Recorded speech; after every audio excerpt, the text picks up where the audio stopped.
Are you a Proverbs 31 wife? Are you wanting to be married to a Proverbs 31 wife?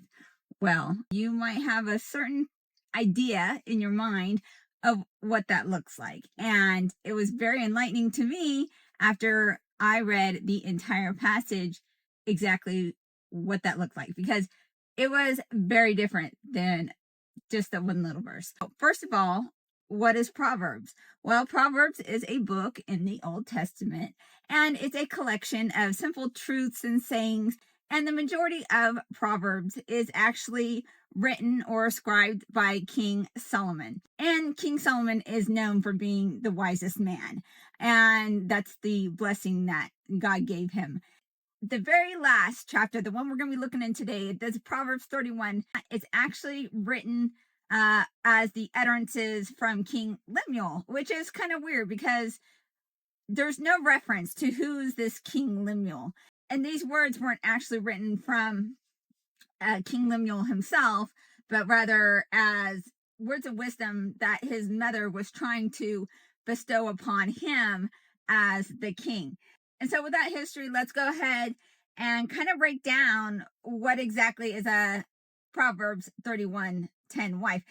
I believe most Christians have heard this proverb, the 31:10, which is, who can find a virtuous wife, for her worth is far above rubies. And it's very difficult when you have an isolated Bible verse to really get the context of what's going on here, what's actually being said. And I think this verse gets thrown around a lot to say, oh, this is the kind of wife I want. This is a biblical wife. Well, what exactly is said before and what's exactly said after? Because when I read it and actually read the entire 31, I was like, oh, this looks way different than I thought. So at the beginning of 31, we have the King Lemuel's mom. And as a mom, you want to help your children, and you try to do that by bestowing wisdom that you have been afforded through just life experience, where you get to see a bigger, more clear bird's eye view of life that you can't really get until you've lived it. And so this is a mom who is imploring her child, even though he's an adult and he's a king, with these words of wisdom. So that's the beginning. From 31 to 31 verse 9 is basically saying, don't drink because it's going to affect your judgment, and save it for the people who really need it, who are miserable, because it's going to cloud your judgment when it comes time to rule. She goes on, and that's where we hit this famous verse of who can find a virtuous wife, for her worth is far above rubies. And when you read the Bible, no matter which version that you are reading, a lot of times you'll notice they have like a little asterisk. And so I like to go down there and see what are they referring? What's this little asterisk? And the actual translation is not virtuous. The literal translation was valor. It does specifically say valor in the sense of all forms of excellence. So kind of keep that in mind, that words matter, and it can give you a whole different sense of what exactly a virtuous wife looks like. 31:11 says, the heart of her husband safely trusts her, so he will have no lack of gain. She does him good and not evil all the days of her life. And there's other biblical verses where it very implicitly says that a wife is from the Lord. And I know many women who I would say are not a gift, but rather a punishment. Many guys who will back me up on this, you choose the wrong woman and she's going to make your life a living hell. She is not going to be a blessing, but she is going to be a thorn in your side. So what do you consider to be a Proverb 31:10 wife? Is it somebody who just goes to church every Sunday and the rest of the time ignore what a godly wife looks like? I don't know. That's we're going to get a little bit more clues here. She seeks wool and flax and willingly works with her hands. She is like the merchant ships. She brings her food from afar. She also rises while it is yet night and provides food for her household and a portion for her maidservants. When I see that this woman is willingly works with her hands, it tells me that she's not lazy, and that she is going to get in there and she's going to get done what needs to get done. And we see here where it says she also rises while it is yet night. So she's got to get up early. She has duties that she needs to do, and she's also providing food not only for her house, but for a portion for her maidservants. And I cannot tell here. There's other versions in which it says that like she just provides the food that they're due. But the way I'm reading it, I'm like, she actually provides food. Like, is she actually cooking food not only for her own household, but she's also cooking food for her maidservants? Because all I know is if I had a maidservant, they would be getting up and cooking early, not me. And the next verse we're going to go to is 16, where it says, she considers a field and buys it. From her profits, she plants a vineyard. What?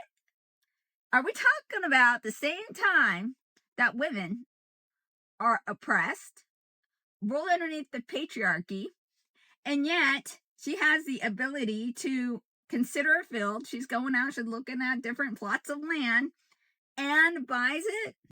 I didn't think women even had this right here. And then from her profits, she plants a vineyard. This woman's an entrepreneur. This woman's a business person. Does this mean she has her own money? This is really interesting. This blew my mind when I first read it. She girds herself with strength and strengthens her arms.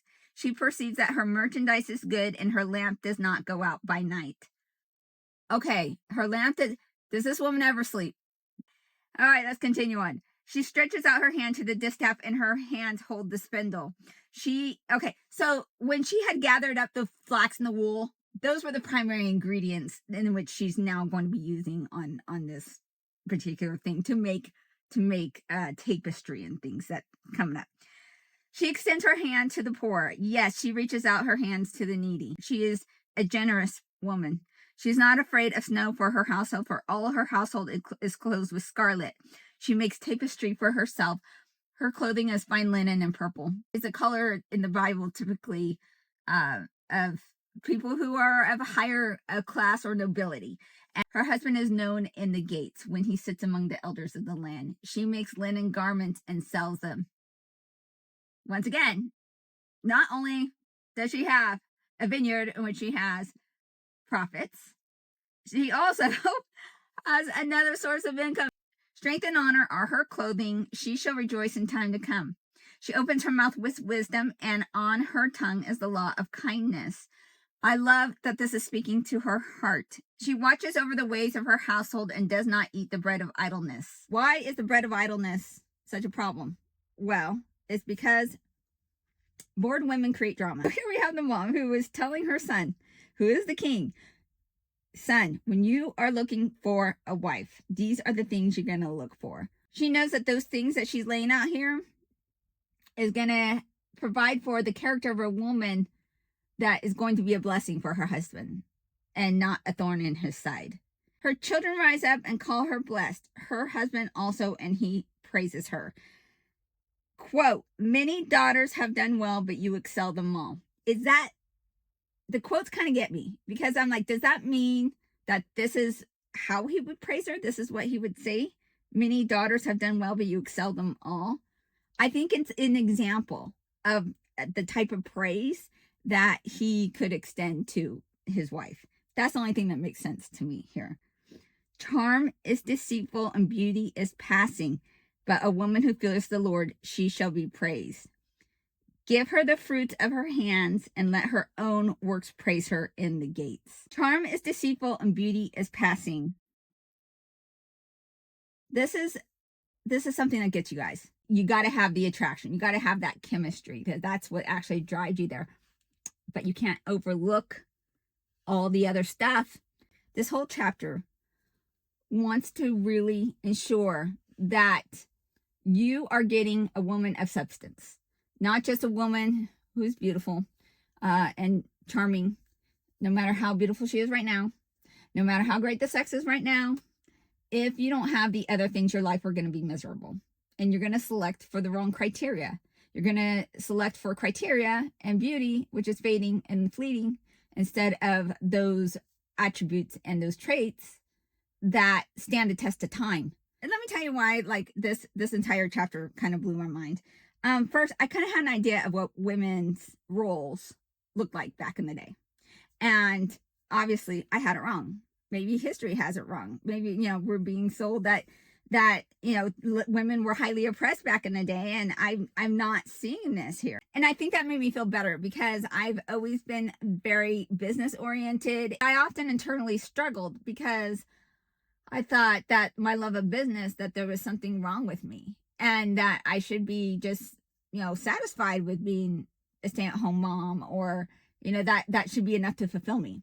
And in society, you just can't really win. The women who are staying at home, raising the kids, are viewed often as lazy. They're often viewed as not contributing to the household. And then you have these other women who are working outside the home that are vilified because they're not good moms. I shouldn't feel guilty for having that desire and that love for business in my heart. I used to think there was something wrong with me. And now I just say, hey, I'm a virtuous wife after all.